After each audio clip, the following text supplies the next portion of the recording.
From the big city of Portland, more eyes see Mount Hood than any other mountain in the state. Visitors come from all over to enjoy this mountain, but the climb is what drew me there. The climb can be challenging and dangerous, but I decided that it was a risk worth taking. Join me in this adventure of reaching the summit of Mount Hood, Oregon's tallest peak.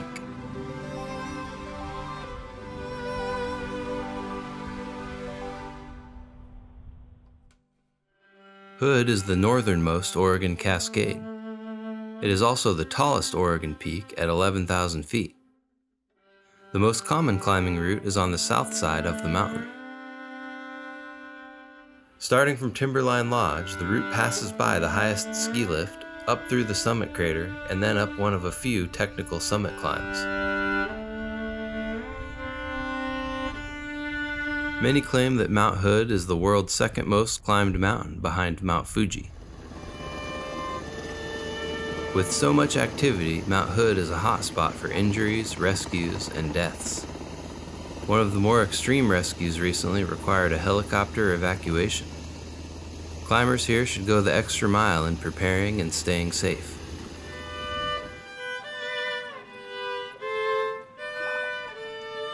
The time of year is much more important for climbing here than any other Oregon peak. Most people stop climbing the mountain after late summer when too much of the snow has melted.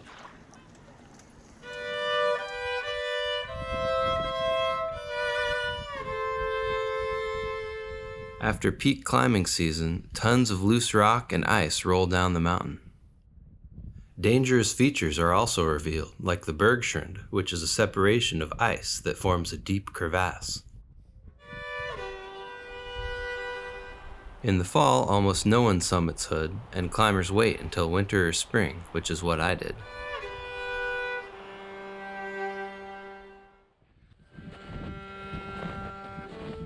After climbing almost every Oregon mountain, going through a climbing school, and tons of snow experience, I felt comfortable to attempt Mount Hood.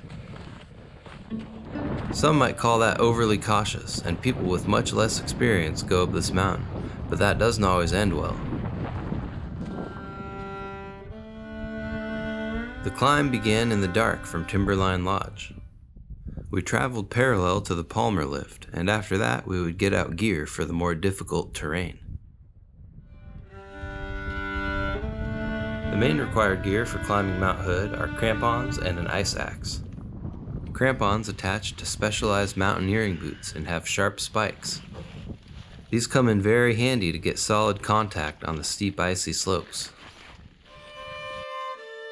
The other essential tool to dig into the snow is an ice axe, which is also used to self-arrest when falling. On the climb was a familiar face from other climbing videos. Danny from Mountain Rescue was happy to lead on my first Hood attempt. Going along with someone who has been there before is a great way to learn the mountain. As the sun was rising, it provided a great view with glowing colors over ice and wind. The wind was strong, but we continued on in hopes of it dying down or just being tolerable enough.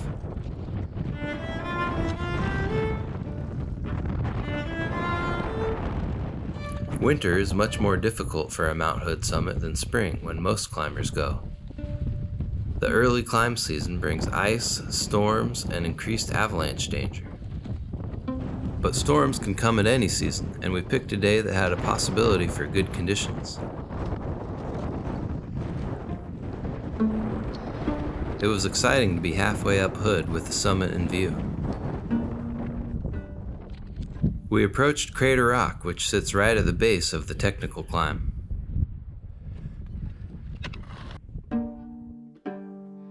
As the day got later, wind and ice would become even more dangerous. The wind didn't let up, and this climb was only getting tougher.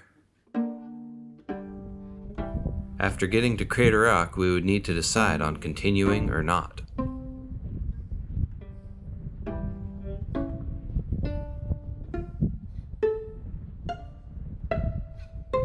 Rather than waiting for things to get worse, we chose to end our day there.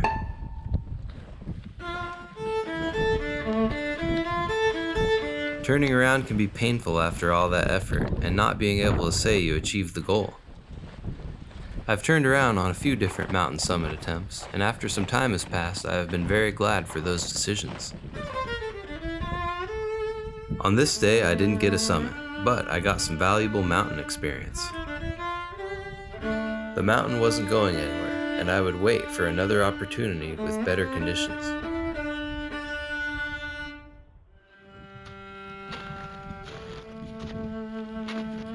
On another late night or early morning, I began my second attempt in the easier spring season. I would say it's harder, honestly. The gear required would be the same on both trips. Spring on Mount Hood is a bit warmer, but can still get very cold. On this trip, I was with a different crew of 4 climbers, one who I had climbed with before at Broken Top, and 2 that I had just met.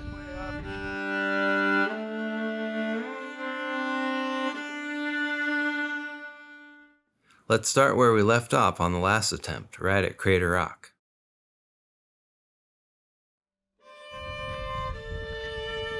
We traveled alongside an area called Devil's Kitchen, and the terrain got much steeper. As usual, Devil's Kitchen was cooking something that smelled like rotten eggs. That meant we were near a dangerous hazard, fumaroles. Mount Hood is a living volcano, and out of these holes it pushes out sulfur gas. Climbers have fallen into these holes, and if the fall isn't enough, the toxic gas is harmful as well.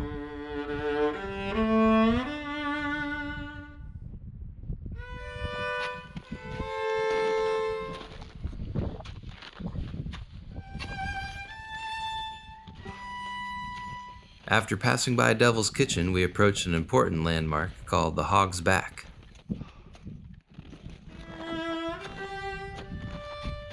Shaped like a spine of a hog, this feature runs from Crater Rock to the technical climbing part of Hood.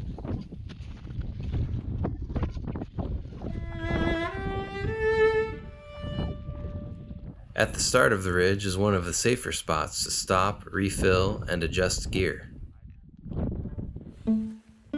Looking south, you can see Jefferson, which is shorter than Hood, but considered by most to be Oregon's toughest summit.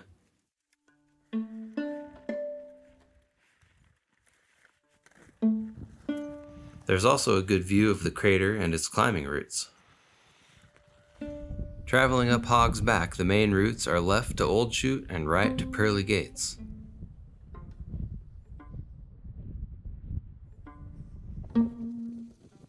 Both routes are considered the easiest depending on current conditions, but they are still challenging.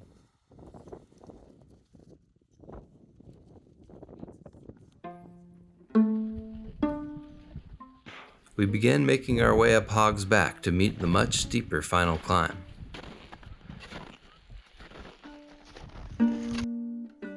A benefit of being such a heavy traffic mountain is that steps are often carved out, which makes footing much easier.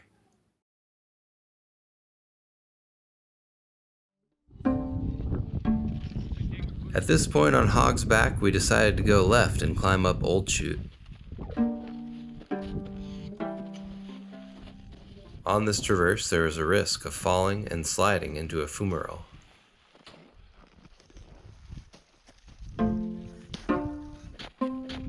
The first steps into the much less protected slope took me a bit.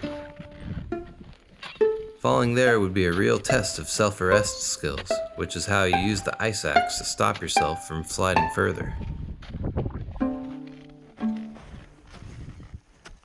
After carefully walking the traverse, it was time to do some climbing.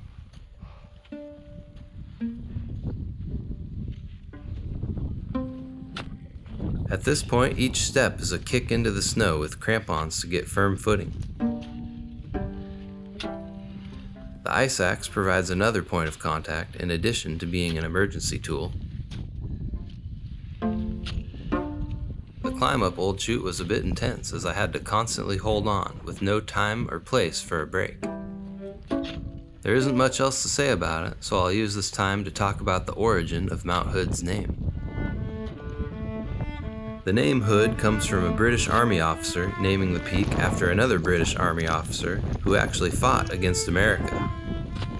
A lot of our names are like this, named after someone who may not have even been to the mountain. However, the story of the original name from the Klickitat tribe is much more interesting. Sahaley was a great spirit and had two sons, Wyist and Pato. They fought over a beauty named Luit. Their fight was a destructive battle that angered Sahaley, and he turned them all into volcanic peaks. Luit became St. Helens, Pato became Adams, and Wyist is now Hood.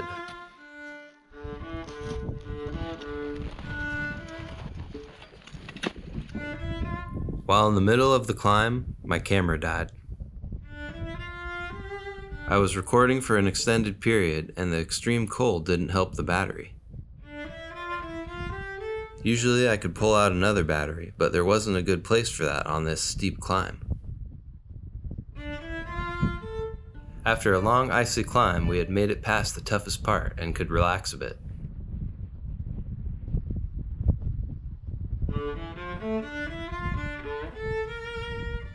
It was only a short walk to the true summit. I was excited to be almost at the highest point in the state for the first time. I was also glad that I took my time to get there.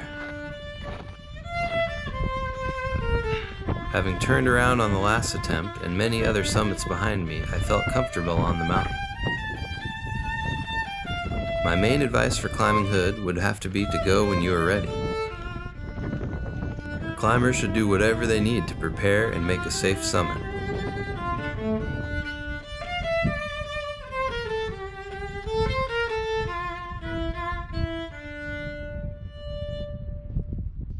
Two of us had been there before and two had not. Either way, this group of climbers was happy to make it. Experiencing the summit is special, but this one was especially windy and tough to stay for long. I only had time for a quick look at Adams, Rainier, and St. Helens. Then looking back down at what we had gone up was nice, but my crew was already starting to make their way down. We all headed to a place more out of the wind to stop and take a break.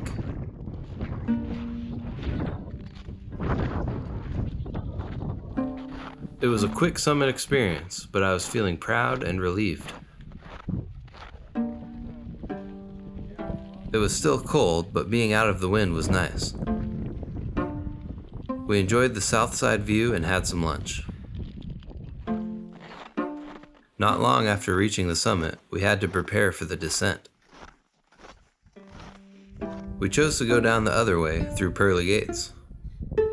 Both routes are supposed to be about the same difficulty, but depending on the day, that can change.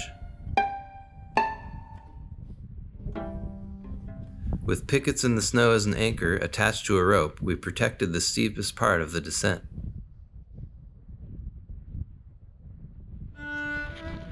Unfortunately, my camera was still having issues, and I didn't get to capture it.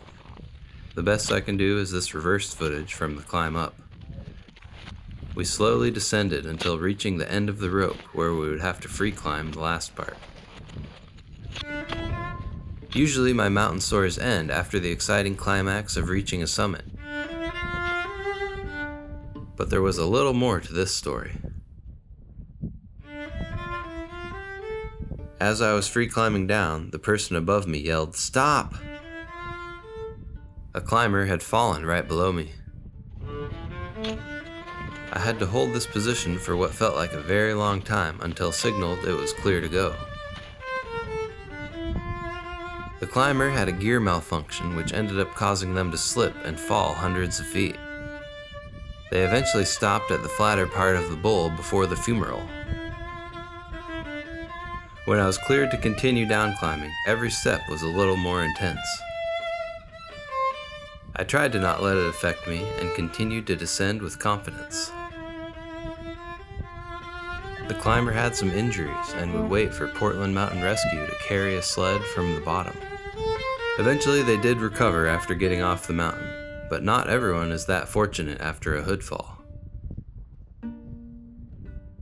On the way down, I didn't give much thought to the accomplishment of climbing Mount Hood.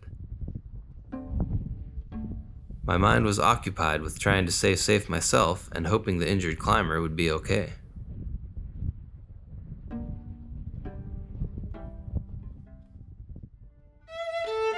Now that I can look back at it, I am very happy and proud to have reached the summit of Oregon's tallest peak.